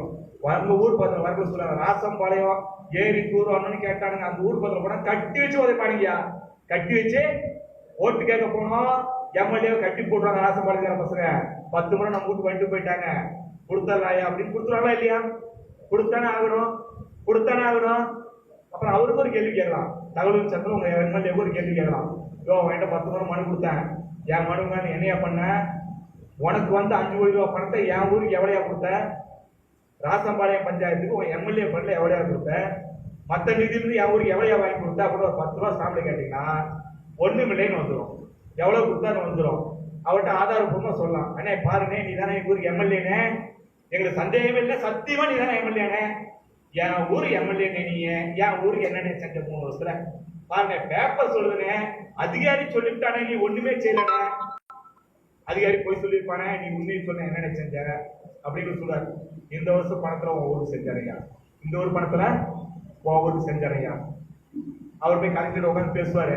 சொல்ல தாங்க முடியலையா, சட்டத்துல கேள்வி கேட்கிறானியா, 10 ரூபா ஸ்டாப் கேள்வி கேட்கிறானியான்னு அழுவ ஆரம்பிச்சிருவாங்க. என்ன சொல்றாங்க, எம்எல்ஏவை அழுவ வச்சிடலாம், எம்பியை புலம்ப வச்சிடலாம், பஞ்சாயத்து தலைவர்ல பஞ்சாயத்து மீட்டிங் வரலாம் தொடர்ந்துக்கலாம். இந்த பயமெல்லாம் அவங்களுக்கு வந்துச்சுன்னா 1 கோடி ரூபாய் செலவு பண்ணி 50 லட்சம் ரூபாய் செலவு பண்ணி 10 லட்சம் 5 லட்சம் செலவு பண்ணி எவனா பஞ்சாயத்துல நிற்பானா? அடுத்து என்ன மாற்றம் வரும்? நல்ல மனிதர்களை மக்கள் ஊராட்சி மன்ற தேர்தலில் தேர்ந்தெடுக்க வைப்பாங்க. அந்த இடத்துல யார் இருப்பாங்கன்னு பாத்தீங்கன்னா, இந்த கேள்வி கேட்ட இடத்துல கூட இளைஞர்கள் நீங்க வந்து உட்காருவீங்க. யார் உட்காருவாங்க? கேள்வி கேட்ட நீங்க வந்து உட்காருவீங்க. எனக்கு தெரியும் நிறைய ஊராட்சி மன்ற உறுப்பினர்கள் வெறும் 1000 ரூபாய் செலவு பண்ணி பஞ்சாயத்து போர்டுல மெம்பரா இருக்காங்க. மோகன் வேல் தாரா வரல, 1200 ரூபாய் செலவு பண்ண மோகன் வேல் ஒரு எம்பி. இந்த பஞ்சாயத்து போர்டு மெம்பர்னா பஞ்சாயத்து போர்டு மெம்பர், வார்டு மெம்பர்லாம் சொல்லாதீங்க. நீங்கள் மெம்பர் ஆஃப் பஞ்சாயத், எம்பி. என்ன பதவி? வார்டு மெம்பர் யார் இருக்கீங்க நீங்க? இனிமேல் எங்கேயுமே மெம்பர் சொல்லாதீங்க, வார்டு மெம்பர் சொல்லாதீங்க. எம்பி. என்ன ஊரு? சென்னகிரி. எம்பி. எம்பி சென்னகிரின்னு சொல்லுங்க. எங்க இருந்தாலும் எம்பி பிராக்கெட் சென்னகிரி கூட. MP member of parliament Rajya Sabha, MP Rajya Sabha, MP Lok Sabha, அந்த மாதிரி நீங்க எம்பி சென்னகிரி. உங்க ஊருக்கான எம்பி நீங்க. ஒரு வார்டுக்கு நீங்க மெம்பர் கிடையாது, ஒட்டுமொத்த பஞ்சாயத்து மெம்பர். பச்சைகளை கையெழுத்து போற அதிகாரம் மக்கள் உங்களுக்கு கொடுத்திருக்காங்க. தைரியமா நீங்க கேளுங்க, எல்லா வார்டுக்கும் சேர்த்து மக்களை கேள்வி கேட்கக்கூடிய சக்தியை நீங்க மாத்துங்க. மாத்துல கூட நாம மாத்திடலாம், மாத்துனா நாம அவளை மாத்திடலாம். இடையில ஒரு சின்ன பிரேக். நம்ம நேரு யோகா நிர்வாகி இந்த நிகழ்ச்சியை ஏற்பாடு செய்தவர் ஒரு சில கேள்விகள் உங்களுக்கு பதில் சொன்னாங்க.